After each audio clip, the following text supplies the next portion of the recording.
Okay, let's jump right in. We're tackling something really crucial today. Definitely feels important. Yeah, it's a deep dive into heart attack symptoms, but maybe not the ones you immediately think of. We're talking about the signs that often get missed. The subtle ones. Exactly. We're using a source here. Do you know the silent symptom that could mean you're having a heart attack? By Dale Ruddock. Okay. And our goal is pretty simple. Unpack this information so you, listening, can be much better informed about these, well, quieter signals, the Right. kind that might not scream emergency. Right. Because it's not always the Hollywood heart attack, is it? No. The source asks that question right up front. Do you know the silent symptom? And it stresses it's not the classic chest pain, not the shortness of breath. It's something else, something often ignored. And knowing it could make a huge difference. Could literally save a life. That's the core idea here. Yeah, that distinction is vital. Okay. Our mental picture is often, that sudden dramatic collapse. Right, clutching the chest. But this source points out, the heart doesn't always shout. Sometimes it warns you more quietly. I like the analogy the source uses the heart, sometimes whispers. You have to be listening for it. That's a great way to put it. And these subtle symptoms, or even silent ones, they're not rare, especially as the source notes in certain groups. Like who? Well, particularly women and also older adults. Their symptoms can look very different from that textbook case. Less drama, maybe more confusion. Mm-hmm. A gradual onset, maybe? Exactly. Okay, so if it's not always chest pain, what is this main silent symptom the source is highlighting? The big one it zeroes in on is unexplained fatigue. Fatigue. Okay, but everyone gets tired. Right, and that's the tricky part. This isn't just, oh, I had a long day tiredness. So how does the source describe this kind of fatigue? What makes it different? It's described as extreme tiredness. It might hit you suddenly, or it could drag on for days. Hmm? It's the kind of exhaustion that just stops you. Makes simple things, getting dressed, walking to the kitchen, feel like climbing a mountain. It feels completely out of proportion. Okay, that does sound different, more profound. Definitely. And I can immediately see why it gets missed. We always have excuses for being tired, don't we? Oh, absolutely. Stress, bad sleep, getting older, not enough coffee. Hmm. We rationalize it, Uh-huh. and that's the danger. The source really emphasizes if this kind of deep, unexplained fatigue just appears out of the blue, Mm-hmm. especially if you're not sick with a cold or flu, nothing else has really changed. Yeah. That could be a critical warning from your heart. It's about noticing a major shift from your usual energy level. That really makes you rethink how we interpret feeling tired. Who does the source say is most at risk for these less typical symptoms? It points to a few key groups. Women are a big one. Okay. They often experience symptoms differently.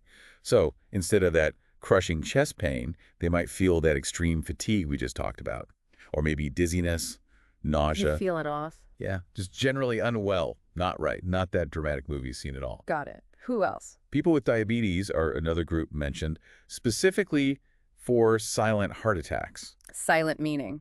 No symptoms at all, or just not the obvious ones. Often just not the obvious pain. And the source explains why.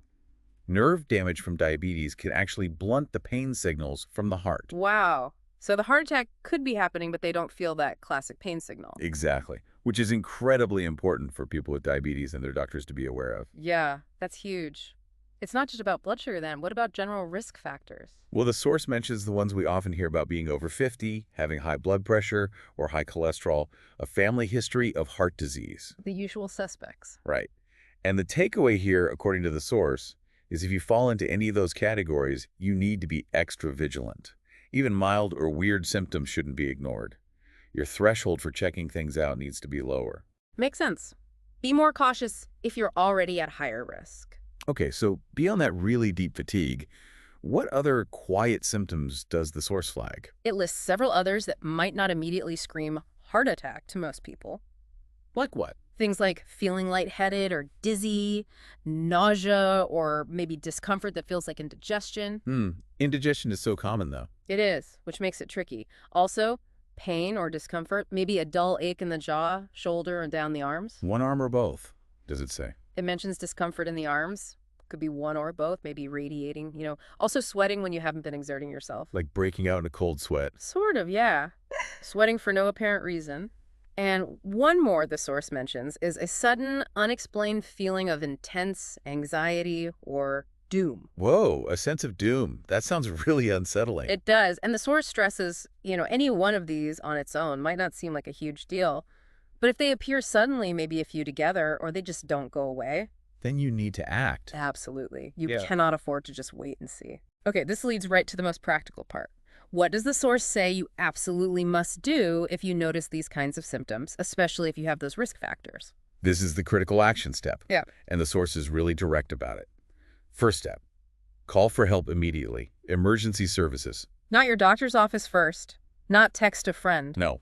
Call 911 or your local equivalent urgently. Okay. And then two very specific do nots are highlighted. First, do not drive yourself to the hospital Okay, emphatic, do not. Why not, if it's quicker? because your condition could worsen rapidly. You could pass out. It's incredibly dangerous. And second, do not wait to see if it gets better.